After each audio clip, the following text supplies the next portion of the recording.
Après avoir vu la superpuissance américaine à travers notamment les différents domaines de puissance de ce pays, qui fait qu'aujourd'hui c'est un acteur principal de la mondialisation, on va aujourd'hui comprendre les conséquences de la mondialisation justement sur l'organisation du territoire américain.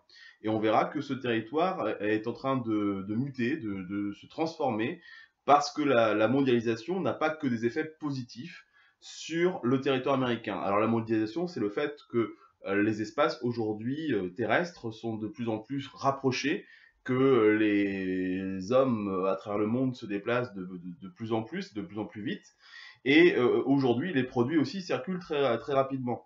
Alors, on va commencer ce travail par regarder le travail justement d'un photographe qui a pris plusieurs vues d'espace américain pour comprendre que la mondialisation peut avoir des impacts ou des effets, des conséquences différentes suivant les lieux.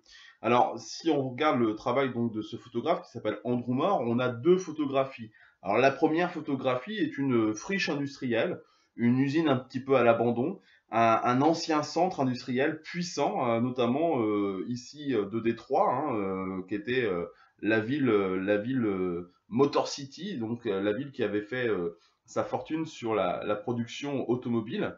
Et on a des couleurs sombres, un petit peu couleur rouille, peu de lumière. Hein, on peut attribuer ça un petit peu à un symbole de déclin, de mort. Et on a un petit peu un sentiment d'être écrasé, pas véritablement de ciel, pas d'horizon. Et ici, on peut supposer qu'il n'y a pas non plus d'avenir pour que cette entreprise aujourd'hui redevienne ce qu'elle a été autrefois. Deuxième image, on est plutôt dans un quartier de centre-ville, ici à New York, avec de hauts buildings, des panneaux publicitaires lumineux, avec une foule compacte et beaucoup de circulation automobile. On a des couleurs lumineuses, un ciel bleu sans nuages, sans doute ici symbole un petit peu de vie, de dynamisme, de richesse, de puissance. Et on a aussi un sentiment d'être un peu écrasé par la hauteur des bâtiments, d'être un petit peu tout petit dans cet univers. Alors, si on essaye de montrer un petit peu l'objectif de l'artiste, quel est un petit peu le sens de son travail, si on interprète un petit peu ses photographies, eh bien, la première, à Détroit, ici, on a plutôt une photographie qui représente un espace en mutation économique, touché par la mondialisation et ses conséquences négatives, hein, puisque ici, l'automobile qui a fait la fortune de Détroit n'est plus fait à Détroit, mais peut-être ailleurs, dans un pays à faible coût de main-d'œuvre, comme le Mexique par exemple. Donc on a eu une concurrence des pays étrangers à faible coût de main-d'œuvre, et donc on a eu des délocalisations industrielles hein, lourdes vers ces pays qui provoquent évidemment à Détroit et sur certains territoires américains un chômage important. Donc c'est un espace qui doit se réadapter et qui doit essayer de se transformer et trouver d'autres sources de production industrielle. Pour la deuxième image, celle de New York, on a une photographie qui représente un espace qui attire les grandes entreprises multinationales du monde entier. Et on a des personnes ici qui se concentrent dans cette grande ville de puissance qu'est New York, qui est une ville-monde. Elle montre donc aussi les effets positifs que la mondialisation peut avoir sur les espaces, puisque ici, New York est plutôt renforcé par la mondialisation, alors que Détroit a été plutôt impacté par la mondialisation, parce que à Détroit, aujourd'hui, on peut faire de l'automobile ailleurs, donc évidemment, le fait que la mondialisation rétrécisse les espaces, eh bien les produits circulent beaucoup plus vite. Détroit a été touché. Ici, New York fait que c'est une ville qui concentre les activités politiques, économiques. On peut s'y déplacer facilement par avion, par bateau, par la route. Et donc ici, New York est l'exemple type d'une ville qui concentre le pouvoir et donc qui a été renforcée justement par la mondialisation. Donc à travers ces deux photographies, ces deux images, le photographe ici, André Moore, a essayé de vous montrer un petit peu les effets et positifs et négatifs de la mondialisation sur les États-Unis dans un espace qui est relativement en fait assez proche. Hein. Détroit et New York c'est dans une région très industrialisée, donc vous voyez qu'on peut avoir évidemment sur un espace à peu près identique des conséquences très différentes. Alors justement, ce cours, on va aussi compléter la carte qu'on avait commencé lors de la première partie et replacer la ville de Détroit, hein, à côté de Chicago et entre Chicago et New York. Alors cette région de Détroit, de Chicago et New York, c'est ce qu'on appelle le cœur industriel très fort des États-Unis, la manufacturing belt, qu'on va donc localiser par cette couleur bleue, qui est aujourd'hui un centre industriel puissant, mais aujourd'hui en reconversion industrielle, où il y a beaucoup d'entreprises qui ont quitté les lieux.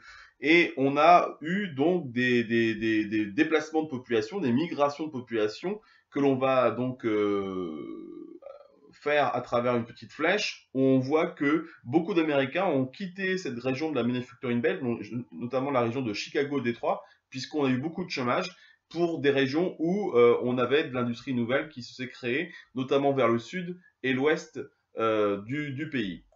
Alors maintenant, on va s'intéresser aux espaces américains largement favorisés par la mondialisation et notamment la région de New York et de la mégalopole atlantique, la région la plus urbanisée des États-Unis, donc sur la côte est des États-Unis. Donc quelles sont les conséquences de la mondialisation sur les métropoles américaines et notamment dans cette région forte des États-Unis? C'est ce qu'on va voir à travers ces quelques documents.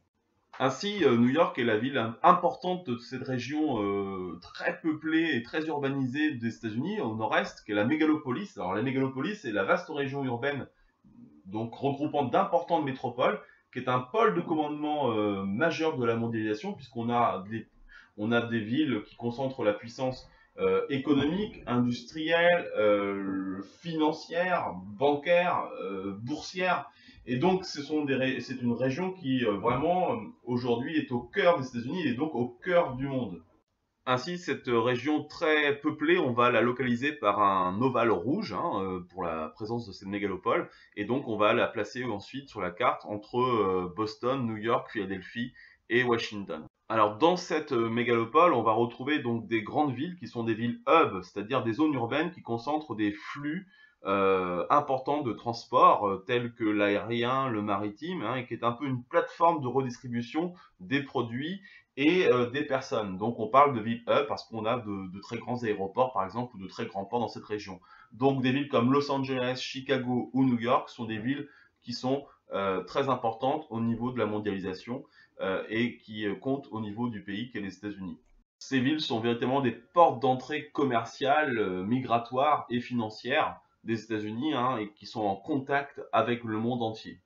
Alors aujourd'hui, on a une forte littoralisation de l'espace, c'est-à-dire que les hommes et les activités se concentrent surtout au bord de la mer. Donc les littoraux, les façades littorales sont relativement dynamiques aux États-Unis.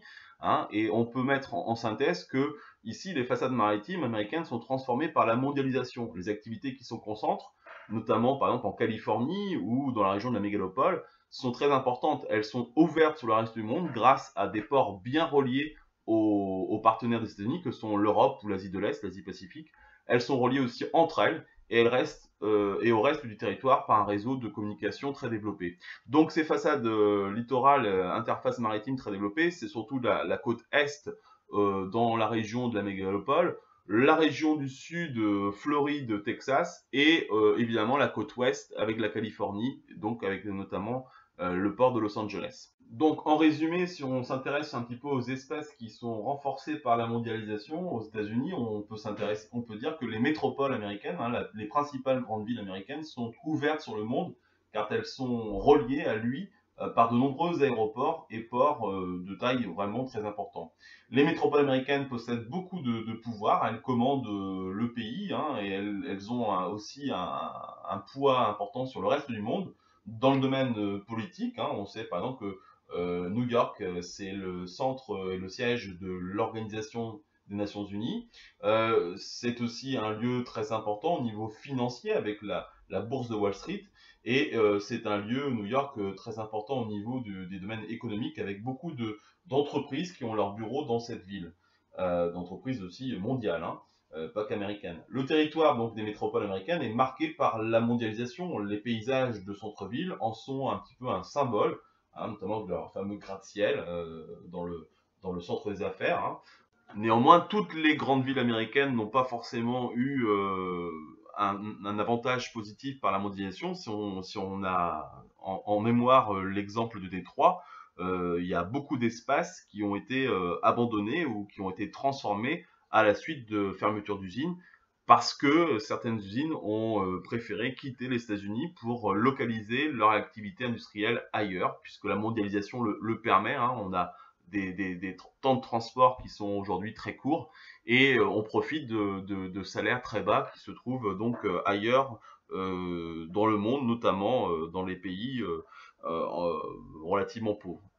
Alors, il n'y a pas que des grandes métropoles de la région de la Manufacturing Belt, donc du nord-est des États-Unis, qui ont été favorisées par la mondialisation. On va s'intéresser à d'autres lieux américains qui sont au cœur de la mondialisation, et notamment à travers l'exemple de la Californie.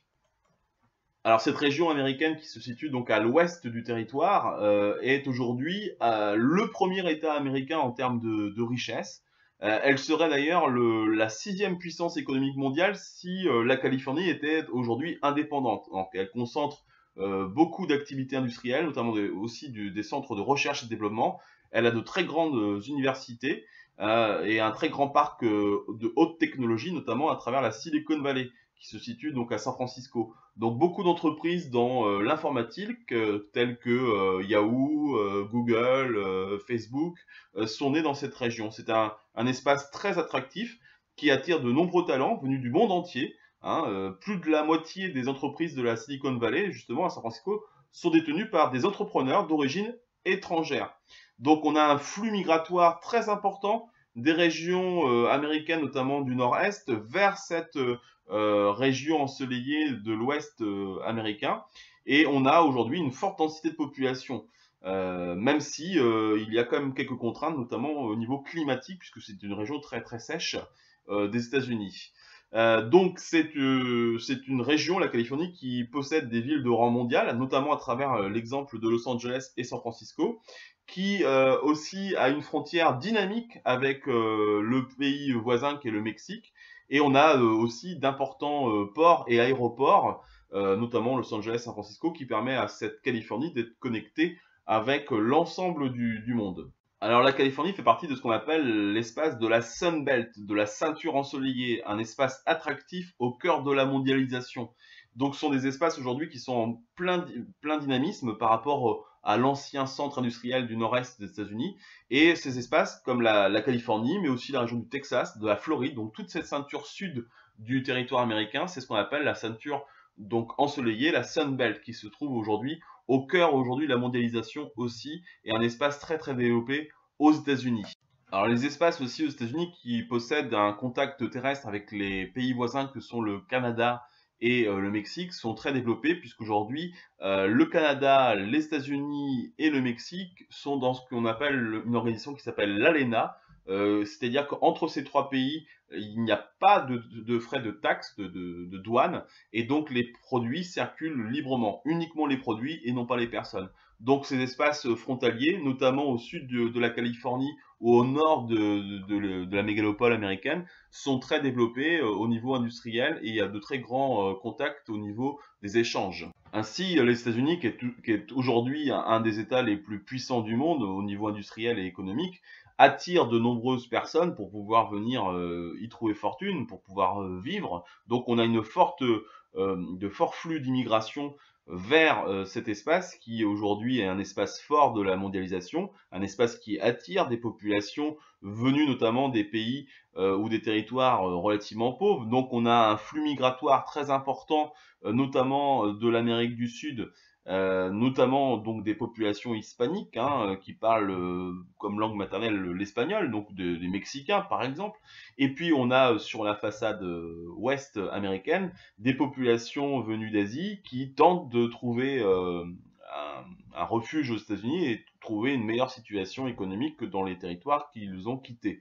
Voilà, donc c'est encore une fois un pays de forte migration et d'immigration surtout, même si aujourd'hui la politique américaine de monsieur Trump est plutôt défavorable à l'arrivée massive de ces populations sur le territoire américain. Enfin, après avoir vu les espaces vraiment forts des États-Unis qui sont au cœur du monde, on va envers essayer de localiser des espaces plus ou moins intégrés à la mondialisation. Alors, on a deux types d'espaces, puisque à l'est, on a les Grandes Plaines américaines, donc qui est quand même une région de très fort rendement agricole, et qui vont être vendues dans le monde entier, donc plutôt bien intégrés à la mondialisation. Alors qu'à l'ouest, on a le grand massif des Rocheuses, qui est un espace donc de haute montagne et qui n'est pas très urbanisé, pas très développé économiquement et donc plutôt moins bien intégré à la mondialisation au niveau de l'espace américain par rapport au reste des territoires qu'on a déjà cités. Donc, pour terminer et pour conclure, le nord-est des États-Unis, la grande mégalopole américaine et la manufacturing belt, ça reste la région aujourd'hui la plus peuplée des États-Unis, une région très forte économiquement, industriellement, mais qui est un petit peu en reconversion, en perte de vitesse. On a une région sud et ouest qui est en plein dynamisme, hein, ce qu'on appelle la Sun Belt, notamment avec des villes comme Los Angeles ou Miami en Floride, qui attirent de plus en plus, et un espace donc au centre un peu moins bien intégré, un peu moins peuplé aux États-Unis et donc moins fortement intégré à la mondialisation. L'ensemble de ces documents, vous pouvez les retrouver sur le diaporama du cours, donc qui se trouve sur le blog Le SAV de la salle 16. À bientôt.